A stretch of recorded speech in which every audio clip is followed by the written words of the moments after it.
ہاں دنیا میں اگر کوئی بدماش آ کے تھریٹ لگائے کسی بادشاہ کو، بادشاہ کہتا ہے میرے بندے نو آستے لا تو میں تینوں تکنا وا، لیکن اللہ وہ بادشاہ نہیں ہے۔ کیوں؟ شیطان ابلیس نے اللہ سے کئی چیلنج کی جن کا ذکر قرآن اور حدیث میں ملتا ہے۔ یہ چنوتیاں انسان کو بہکانے اور گمراہی کی طرف لے جانے کے اس کے مشن کو درشاتی ہیں۔ آئیے ان چنوتیوں کو تفصیل سے سمجھتے ہیں۔ 1، اللہ کے حکم کو ماننے سے انکار۔ سب سے پہلا چیلنج، جب اللہ نے آدم علیہ السلام کو بنایا اور فرشتوں کو انہیں سجدہ کرنے کا حکم دیا تو شیطان نے انکار کر دیا۔ قرآن میں ذکر سورہ الاعراف، اللہ نے فرمایا تجھے سجدہ کرنے سے کس نے روکا جب میں نے تجھے حکم دیا؟ اس نے کہا میں اس سے بہتر ہوں، تو نے مجھے آگ سے پیدا کیا اور اسے مٹی سے بنایا۔ شیطان نے خود کو آدم علیہ السلام سے بہتر سمجھا اور اللہ کے حکم کو ماننے سے انکار کر دیا۔ 2، انسان کو بہکانے کا وعدہ۔ سب سے بڑا چیلنج، جب اللہ نے شیطان کو جنت سے نکال دیا تو اس نے انسان کو بہکانے کی قسم کھائی۔ قرآن میں ذکر سورہ الاعراف، شیطان نے کہا کیونکہ تو نے مجھے گمراہ کیا ہے میں بھی ضرور تیرے سیدھے راستے پر انسانوں کے لیے گھات لگائے بیٹھوں گا، پھر میں ان کے آگے سے، پیچھے سے، دائیں سے اور بائیں سے آؤں گا اور تو ان میں سے ادھکتر کو شکر گزار نہ پائے گا۔ شیطان نے اللہ سے مہلت مانگی اور کہا کہ وہ انسانوں کو ہر طرف سے بہکانے کی کوشش کرے گا۔ 3، انسانوں میں وسوس، شک اور برے خیال ڈالنا۔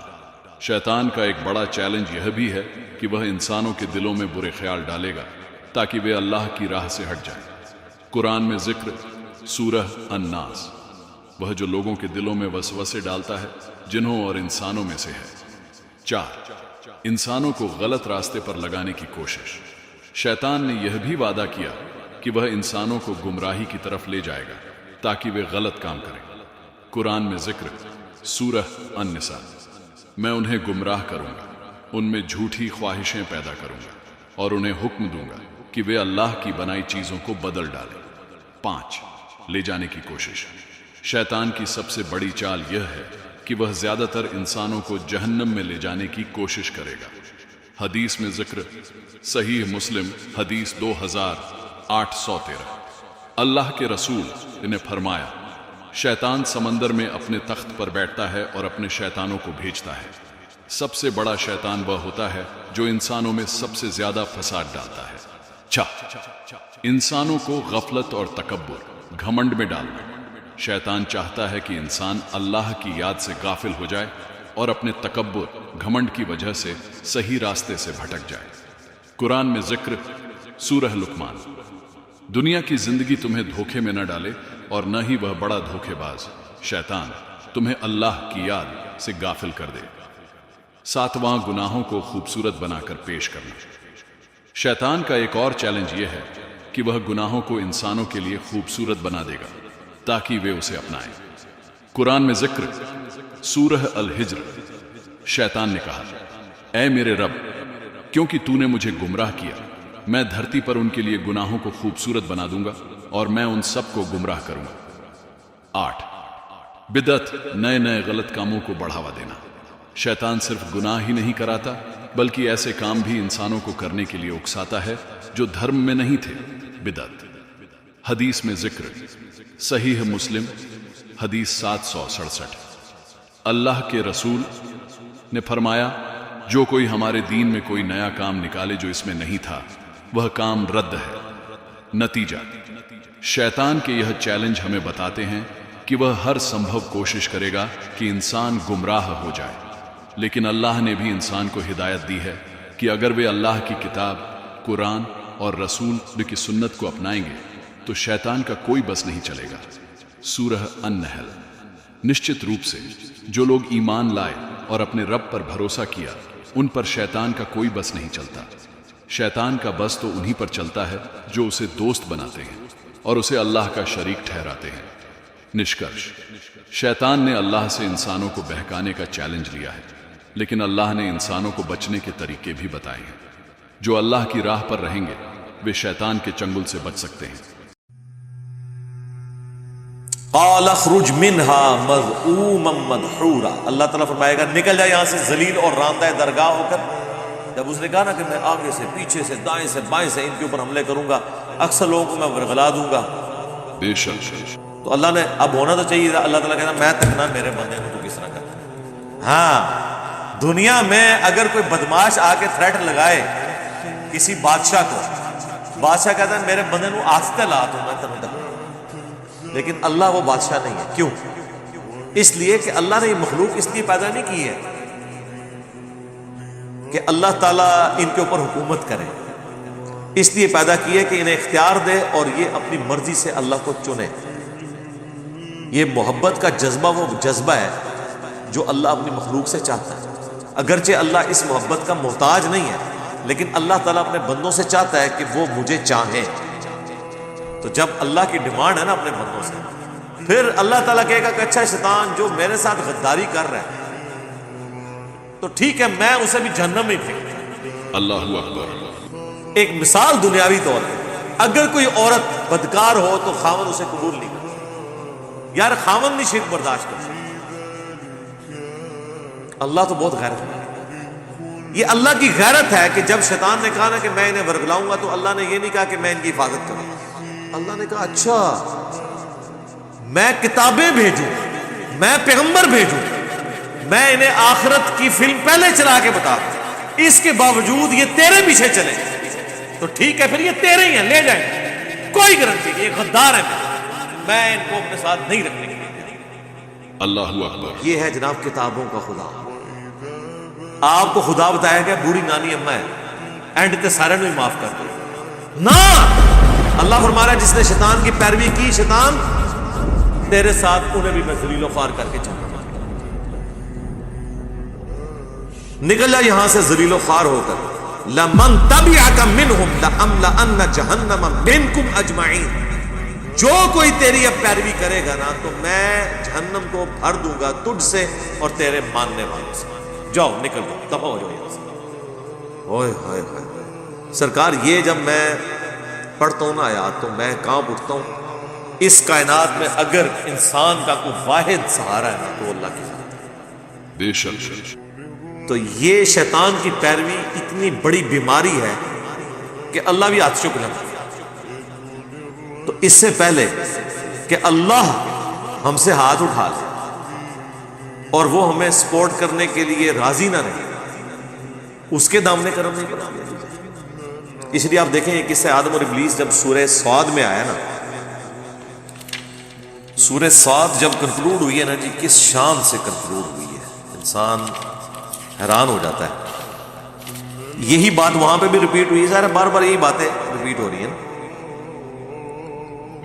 وہاں پہ الفاظ ہے قال فبعزتک لاغوینہم اجمعین، شیطان نے کہا مجھے تیری عزت کی قسم میں ساروں کو اغوا کر لوں گا، الا عبادک منہم المخلصین، ہاں جو تو نے خالص اپنے بندے کیے ہوئے نا ان کو تو میں نہیں کر سکتا، یعنی پیغمبروں کو۔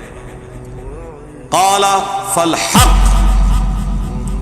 والحق اقول، اللہ تعالیٰ فرماتا ہے پھر سن لو فیصلہ، سچی بات تو یہ ہے اور میں سچی بات ہی کرتا ہوں، کھری کھری بات سناؤں گا۔ لأملأن جہنم منک وممن تبعک منہم اجمعین، تو میں ضرور بھر دوں گا جہنم کو تجھ سے اور ان تمام لوگوں سے جو تیری پیروی کریں گے، یعنی جنوں اور انسانوں میں سے۔ اس کے بعد پتہ کیا آیت آتی ہے وہاں پہ، یہ سورہ صاد کنکلوڈ ہو رہی ہے 38 نمبر سورہ۔ قل ما اسألکم علیہ من اجر، اے نبی تم انہیں فرما دو کہ میں اللہ کا تعارف کروانے کے عوض تم سے کوئی معاوضہ ڈیمانڈ نہیں کرتا۔ وما انا من المتکلفین، اور میں کوئی تکلف کرنے والا بھی نہیں ہوں، میں نے کھل ڈل کے بات بتا دی ہے، اللہ نے تھوڑی گارنٹی کو نہیں چل رہی ہوئی، یہ صرف شیخ عبد القادر جیلانی گارنٹی لے سکتے ہیں، انورٹڈ کامنٹ کہ جو بھی میرا مرید ہے میں اتنے ہزار لے جانا۔ یہ ان کی طرف بھی جھوٹ ہے، منصوب ہے، ہم نہیں کہتے کہ عبد القادر جیلانی نے کہا ہوگا، اور یار یہ بات تو میں نہیں کرنے کے لیے تیار، اللہ کے نیک بندے یہ باتیں کیسے کر سکتے ہیں، لیکن انہوں نے ان کی طرف منسوب کیا ہوا۔ تو جب آپ منسوب کریں گے پھر ہم کہیں گے جناب کوئی بھی ہے وہ تو شاہی کوئی، اور یہ ابن عباس کا فتویٰ ہے، صحیح مسلم میں مقدمے میں موجود ہے۔ ابن عباس نے جب مولا علی کی وفات شہادت کے بعد ان کے فتوے منگوائے نا، تو کچھ غالیوں نے ان کے فتوے چینج کر دیے تھے۔ ابن عباس نے کہا اللہ کی قسم یہ مولا علی کے فتوے نہیں ہیں، اللہ کی قسم اگر علی نے یہ فیصلے کیے ہوتے تو وہ بھی گمراہ ہوتے۔ لوگوں نے کہا نہیں، انہوں نے کہا اگر علی کا بھی فیصلہ ہے، یہ گمراہ کن فیصلے ہیں، یہ قرآن و سنت کے خلاف ہیں، وہ ٹیمپر ہو گئے۔ تو ابن عباس نے دیکھے کتنا ان کو کانفیڈنس تھا، انہوں نے کہا یہ حضرت علی یہ بات کر نہیں سکتے، اور بالفرض اگر علی نے بھی کیا تو وہ بھی گمراہ ہو۔ اللہ تو سرکار اگر مولا علی کے بارے میں ابن عباس یہ بات کر رہے ہیں تو تواڈے عبد القادر جیلانی تے تواڈے بایزید بستامی تے تواڈے جنید بغدادی تے شے کوئی نہیں۔ کیا بات کر دی ابن عباس نے کہ اگر علی نے بھی یہ بات کی ہو تو وہ بھی گمراہ ہو گیا۔ اچھا بات یہاں پہ آ رہی ہے کہ میں تکلف نہیں کر رہا، کھلی ڈلی میں نے بات بتا دی ہے، نبی ان سے فرما دو کہ یہ نہیں تم نے کہنا کہ جو کچھ بھی ہے تیرے محبوب کی امت سے، بتا دو ان ہوا الا ذکر للعالمین، یہ تو نہیں قرآن اور نبی الاسلام خود نصیحت، یہ تو نہیں ہے مگر نصیحت تمام جہان والوں کی۔ وَلَتَعْلَمُنَّ نَبَأَهُ بَعْدَ حِينٍ، اور ان قریب انہیں یہ خبر ہو جائے گی یہ جو کچھ دھمکیاں لگائی جا رہی ہیں یہ پوری ہو کے نہیں، یہ اللہ کی رحمت ہے کہ اس نے ہمیں پہلے ہی بتا دیا۔ اللہ تعالیٰ سے دعا ہے جو حق بات میں نے کہی ہمارے دلوں میں راسخ فرمائے، اگر جذبات میں میرے منہ سے کوئی غلط بات نکل گئی اللہ تعالیٰ ہمارے دلوں سے دھو ڈالے، ہمیں معاف بھی فرما دے، ہمیں کتاب و سنت کی تعلیمات پر عمل کر کے دوسرے بھائیوں تک پہنچانے کی توفیق عطا فرمائے۔ سبحانک اللہم و بحمدک، اشہد ان لا الہ الا انت، استغفرک و اتوب الیک، وما علینا الا البلاغ المبین۔ جزاکم اللہ خیر۔ آمین۔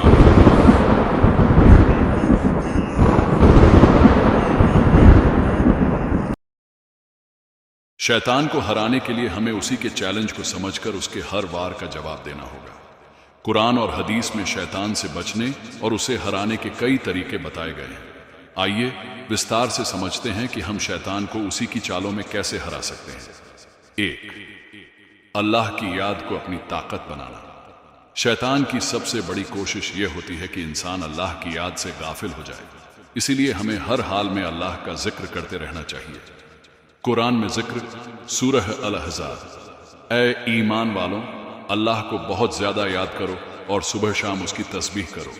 حدیث میں ذکر رسول اللہ نے فرمایا شیطان انسان کے دل پر بیٹھا رہتا ہے، جب وہ اللہ کو یاد کرتا ہے تو وہ بھاگ جاتا ہے، اور جب وہ اللہ کو بھول جاتا ہے تو وہ اس کے دل پر قبضہ کر لیتا ہے۔ مسند احمد 1774۔ کیسے کریں؟ صبح شام کی دعائیں پڑھیں، ہر کام بسم اللہ سے شروع کریں، آیت الکرسی اور سورہ فلق ناس کی تلاوت کریں۔ دوسرے وسوسے سے بچنے کے لیے استغفار کرنا۔ شیطان انسان کے دل میں وسوسے، برے خیال ڈالتا ہے، اگر ہم لگاتار استغفار کرتے رہیں تو وہ ہار جاتا ہے۔ حدیث میں ذکر اللہ کے رسول نے فرمایا میں روز 100 بار استغفار کرتا ہوں۔ صحیح مسلم 2702۔ قرآن میں ذکر سورہ الجاریات، اور وہ رات کے آخر حصے میں استغفار کرتے رہتے تھے۔ کیسے کریں؟ استغفر اللہ کو روزانہ زیادہ سے زیادہ پڑھیں۔ جب بھی کوئی غلط خیال آئے ترنت اعوذ باللہ پڑھیں۔ نماز کے بعد 3 بار استغفار کریں۔ 3، تکبر سے بچنا اور توبہ کرنا۔ شیطان کا سب سے بڑا گناہ تکبر تھا۔ اس نے آدم علیہ السلام کے آگے سجدہ کرنے سے انکار کیا کیونکہ اسے اپنی آگ سے بنی سرشٹی پر گھمنڈ تھا۔